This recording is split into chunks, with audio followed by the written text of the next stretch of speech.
All right, everybody, good morning and welcome back to the Mind Blossom. In this video, we are looking at a picture that I made probably 5 days ago.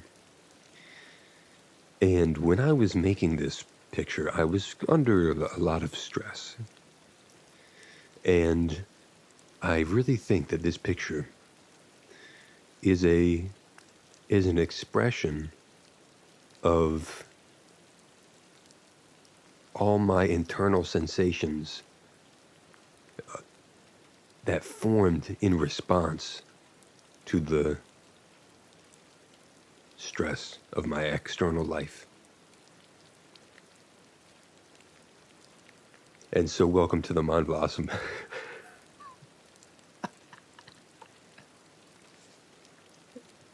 Talk a lot about my problems here on the Mind Blossom.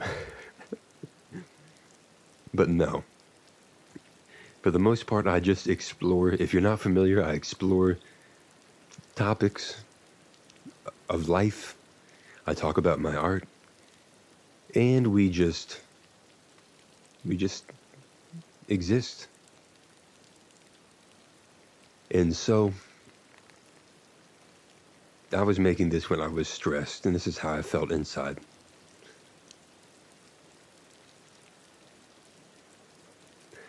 But it's funny because I also put a lot of the stress that I experience, I know is a result of my own doing. On some cosmic scale, I'm sure it's all my doing, but I can't really perceive that layer of reality yet. So for now, I'm just going to blame some of it on the universe and try to take accountability for 80-90% of my own problems and try to deal with those. 10% I know I probably can't deal with right now. So part of my response is to create artwork that is absurd. Absurdity is an act of rebellion.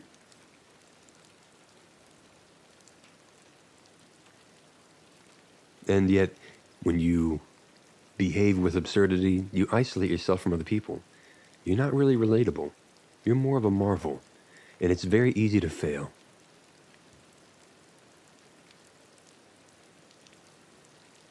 Think of some other absurd artists.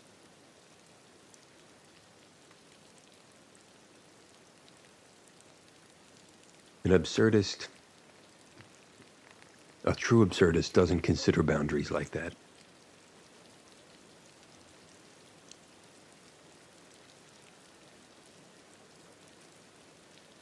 But we have to have some boundaries, you know?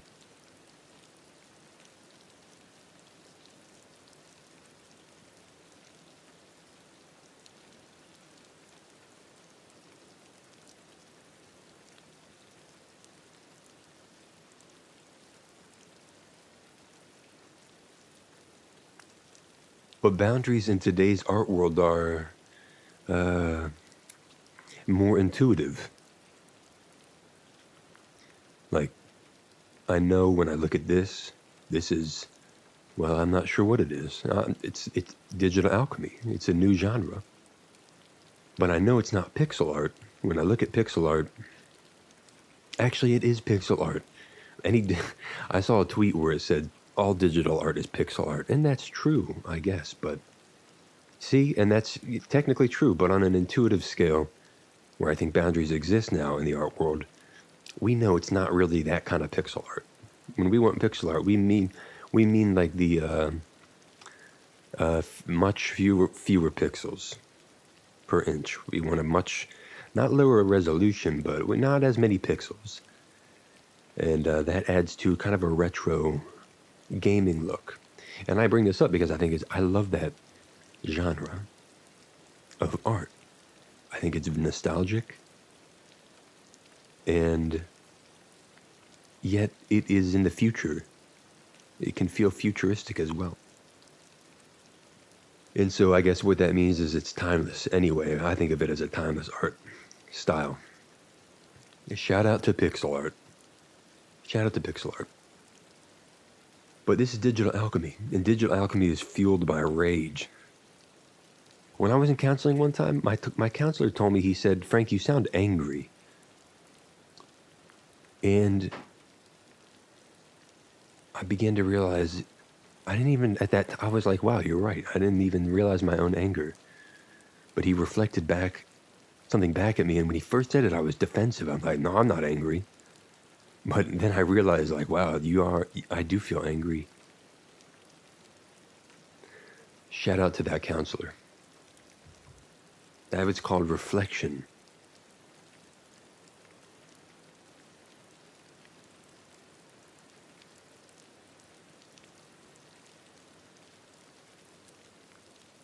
And so he was a reflective surface, and I got to see that was his psychic gift. That's a psychic ability that he has. You can't just, you got to have that gift. And maybe you do have it, but it's underneath certain layers. And counseling can teach you certain phrasing to make the reflection better, but a true reflection is powered by something deeper. Genuine compassion, which cannot be taught. Genuine compassion plus the right technique or phrasing of your question. You could even be so good that you communicate a reflection with body language alone. But usually we have our words, and they can do just fine. Talk therapy is good. And so I realized I was angry. And now I still realize I'm angry. But that doesn't get the best of me. The consequences of letting anger take control are so great, so costly, irreparable, irreversible.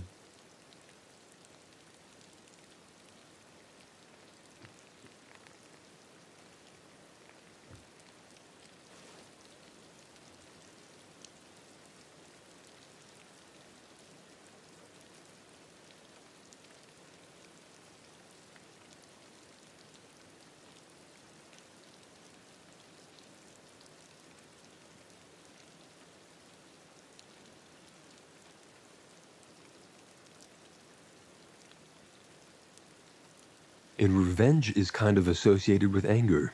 I don't know if you can be vengeful. I don't know if you can have revenge without anger.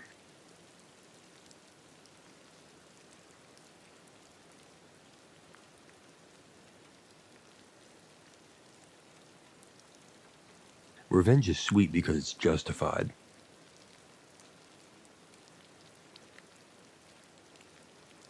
Or you feel as if it's justified. You may have totally misplaced revenge. You could have totally misplaced revenge.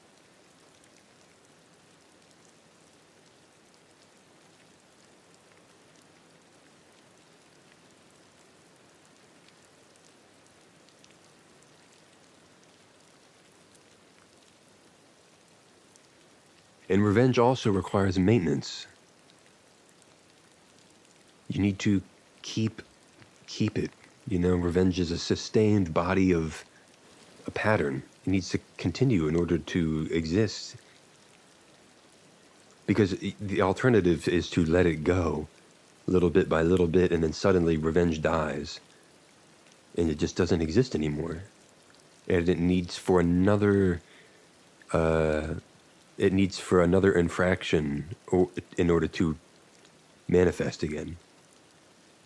And so you either have to wait around for somebody to do you wrong, or you have to go looking for evidence.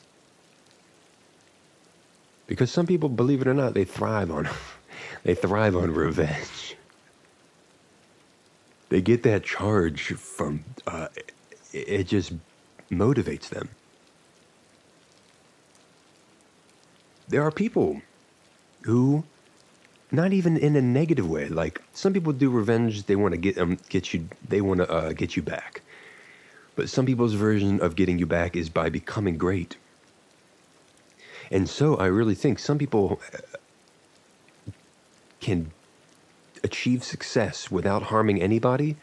They can achieve a degree of personal greatness, and the whole time their motivation was fueled by revenge, just to prove their family wrong, to prove their friends wrong, to show everyone that they weren't a loser, basically, or not a failure. Because maybe somebody told you that you would fail, and now you want revenge on them for trying to discourage you, and so you become great anyway.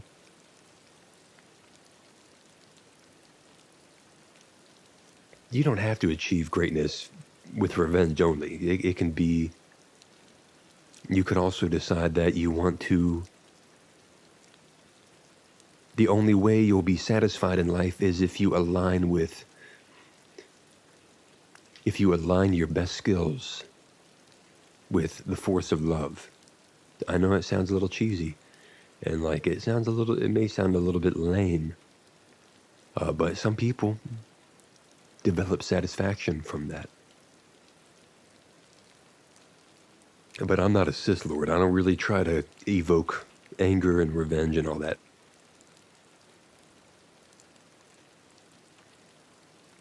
It just happens. Those things just happen anyway. So it's in your best interest to handle them.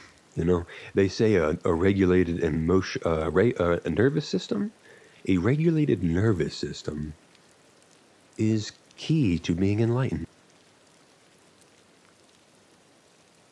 When you are enlightened, it doesn't matter. You know there's nowhere to stand, and so you just fall through. You fall into love with the universe. Falling into love is another way of saying falling into chaos, which on one hand could be confusing and disorienting and scary, and on the other hand can be just perfectly ripe with change.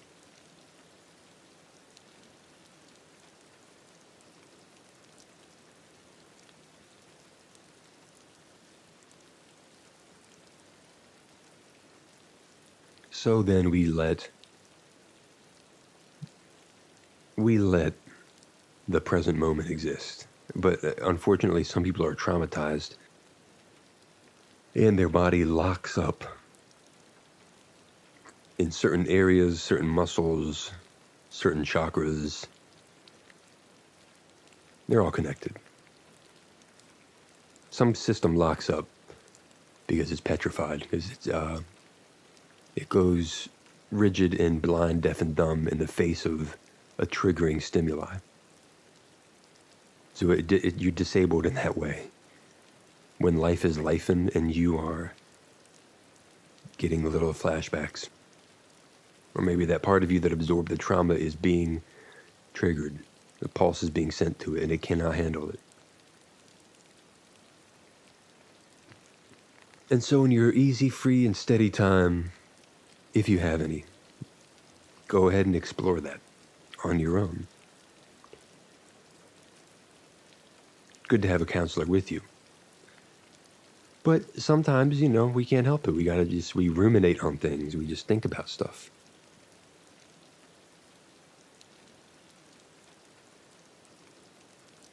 And so if my thoughts are unavoidable, if I'm going to be thinking all day long anyway, I might as well focus on the best possible outcome and try to have a sense of humor. I remember that, okay, despite all this, it doesn't matter at all. None of it really matters. It's all empty in the face of the void. All this, just toss all this in the void. I slam dunk this whole experience, this whole reality into the void. And that's how I deal with my problems.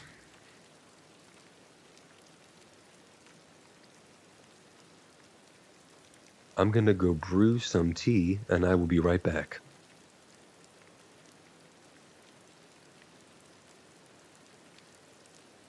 All right, I've got the tea. I'm back, everybody. And we have covered a lot here this morning. What time is it? Right. It's 12:02. And so we return. We return to the Mind Blossom. And you can see how In this picture, this is a sneak peek of my other pictures, by the way. The majority of the details in my work happen in the very beginning. This is collage, after all. This is a type of collage. And so, finding all the pictures, cutting them up the right way, and putting them together are obviously the most important part. And then it's just later on now that I get to spend most of my time scanning the picture for things that I want to change, any areas of lack. I always look at the canvas for portions that can be improved upon. Is anything too bright? Is anything too colorful? Are all the shadows looking, how I want them to look? And the highlights and the composition above all. Composition is huge with digital alchemy.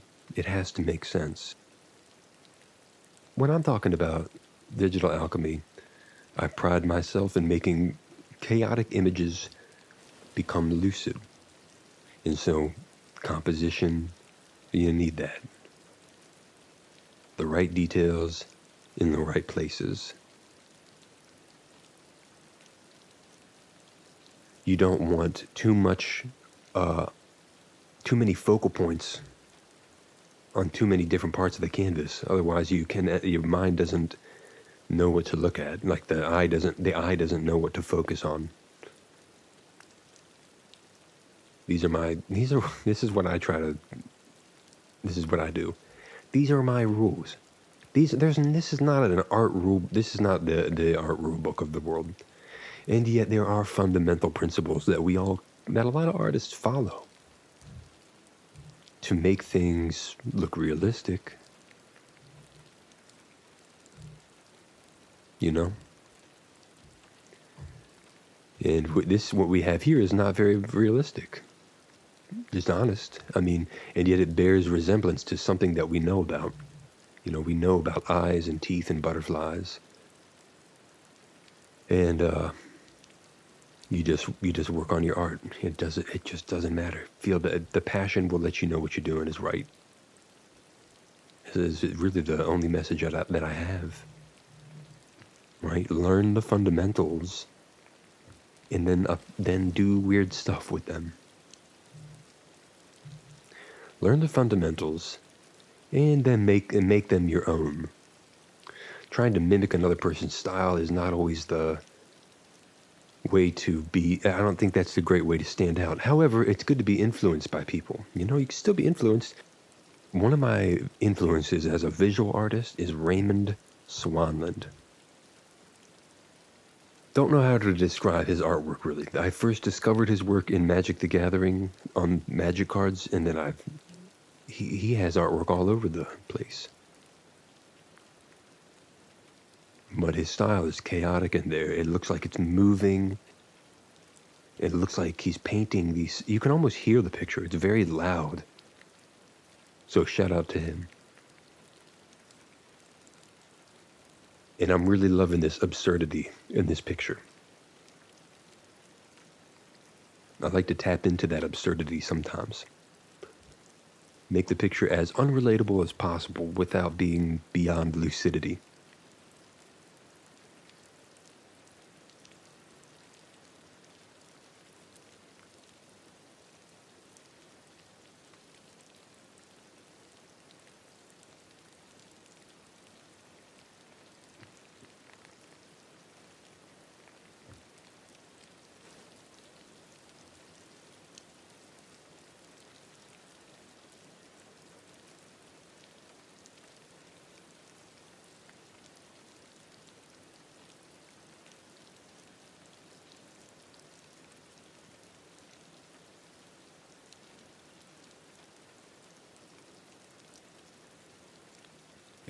Have you ever seen somebody talk about how you have to be delusional in order to be wildly successful?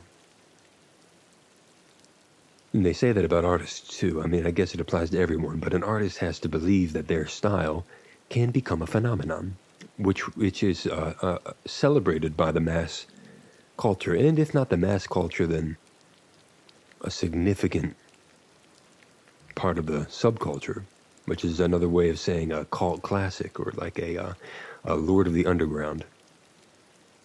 Every artist needs to believe that their work can develop and maintain an audience. And so the audience will pour their energy into it as well, and it will become a thing.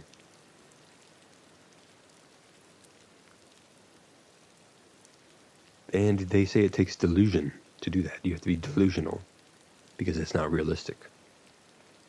I mean, consistency. It all starts with your own consistency as an artist. You show up every day for the work, and you see what you can channel, and you continuously put it out there. I think that's the most important thing. Because if you don't have that, then there's a cult following. It's only going to build around a